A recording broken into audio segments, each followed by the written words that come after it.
साथ संगत जी, प्यार से कहना धान्यकार जी, यहाँ सभी उपस्थित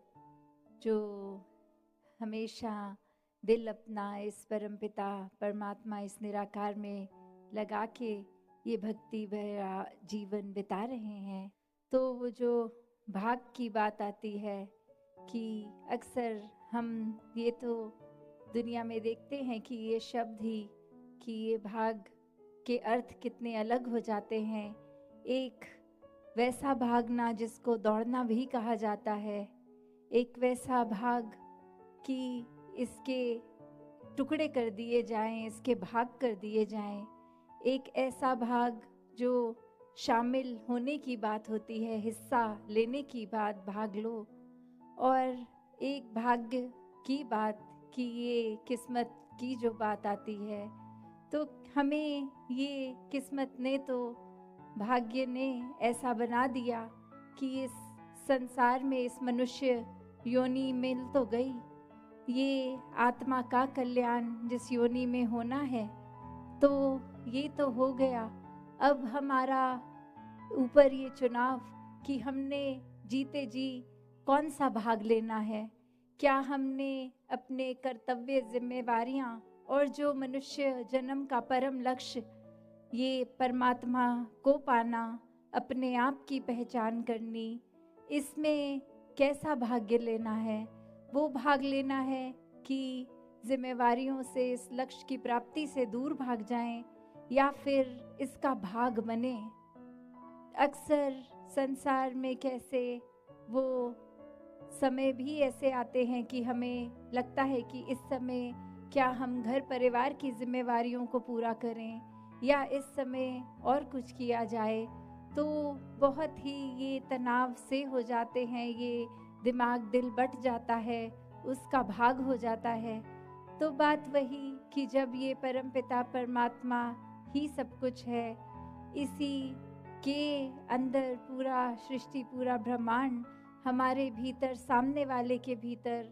वो बात जो हर किसी धर्म ग्रंथ में बताई गई कि मुक्ति के हकदार इंसान तुम इस मानव जीवन को जी के इस प्रभु परमात्मा को हर समय के लिए देख लो, ये ब्रह्म ज्ञान लेकर। तो ऐसा करने से फिर वाकई ही वो जीते जी मुक्ति के हकदार बनते हुए फिर जब ये श्वासें खत्म होंगी तो भी वो मुक्ति मिलनी संभव तभी होती है जब इस ब्रह्म ज्ञान के ऊपर चले, इस परमात्मा को हर समय देखें, इसके एहसास में रहें। और फिर ये भी पता चल जाता है जब ये रचनहार ही एक है तो सारी रचना एक है, सभी इसके बनाए, फिर कोई भेदभाव नहीं, कोई नफरत के कारण नहीं, कोई ऊंचा नीचा नहीं, सब एक समान, सब बहुत ही श्रेष्ठ। तो बात वही कि हम अक्सर धर्म ग्रंथों को पढ़ लेते हैं, जो कि बहुत मुबारक कार्य है कि ये पढ़ने को भी पढ़ें, पर बात वही है कि सिर्फ एक, जैसे हम अभी श्रवण भी कर रहे थे, कि पढ़ने तक सीमित नहीं रहना, क्योंकि पढ़ेंगे और कोई भी काम अगर हम बिना समझे करते हैं वो फिर रटन हो जाता है, वो सिर्फ एक बुद्धि में याद करके ही वहाँ तक ही सीमित रह जाती है बात। पर ये असली भक्ति तो भक्ति मार्ग पे रह के वो भक्ति में जीवन जीना है, वो कर्म करने हैं, तो ऐसे कर्मों के ऊपर केंद्रित करें। वरना तो वो कहानी हर एक ने पता नहीं कितनी बार सुनी होगी कि वो एक शिकारी जब तैयार करता है अपने शिकार से पहले और बहुत सारे बीज डाल देता है कि ये पंछी चिड़िया आके बीज खाएंगी, और उसी समय वो एक नेट से उनको पकड़ा जा सकता है, वो पंछियों का शिकार किया जा सकता है। और उसी में एक पंछी ने सबको ये बात बता दी और वो फिर सिर्फ रटन रूप एक बार बार बोलते गए, शिकारी आएगा, दाना डालेगा, हम दाना नहीं खाएंगे, हम फंसेंगे नहीं। तो वही रटन की तरह करते तो रहते, और अब वो शिकारी को लगता कि ये तो समझदार हो गए हैं, मैं दाना डाल भी दूंगा तो ये मेरे झांसे में नहीं आएंगे। और फिर भी एक दिन चांस लेके जब वो ऐसा करता तो हर पंछी फिर वही रटन तो कर रहा है कि हम फंसेंगे नहीं, और फिर भी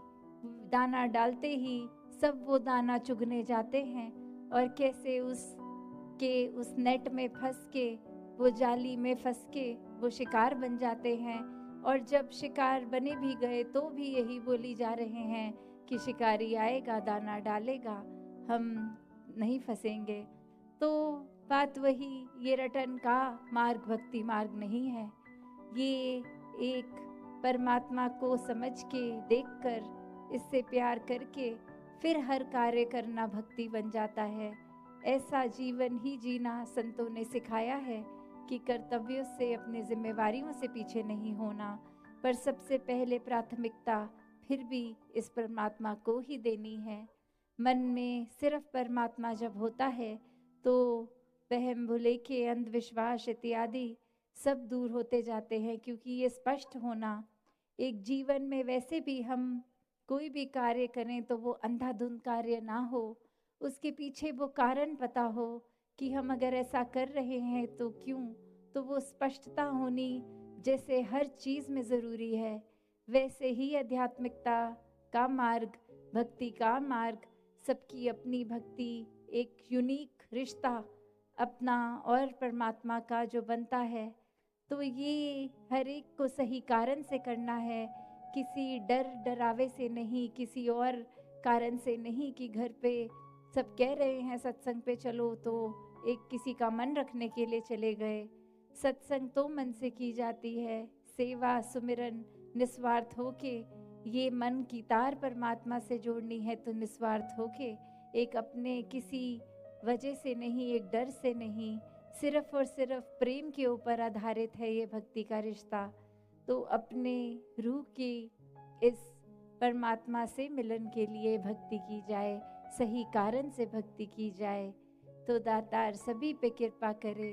कि ये भक्तिमय जीवन हर किसी के हिस्से आए। सभी अपना रुझाव आध्यात्मिकता पे लगाएं, ये स्पिरिचुअल ग्रोथ हर एक की हो, हर कोई अपने आप को मानवता के लिए समर्पित सेवा में लगाए रखे, मन से सुमिरन इस परमात्मा के साथ लगन लगा के करता जाए। संतमति वालों के साथ ये सत्संग रूप सिर्फ उनकी बातें सुनकर कान तक नहीं, जीवन पे भी एक लागू की जाए, तो दातार हर एक पे कृपा करे, सभी की भक्ति और दृढ़ होती जाए। साथ संगत जी, धन निरंकार जी।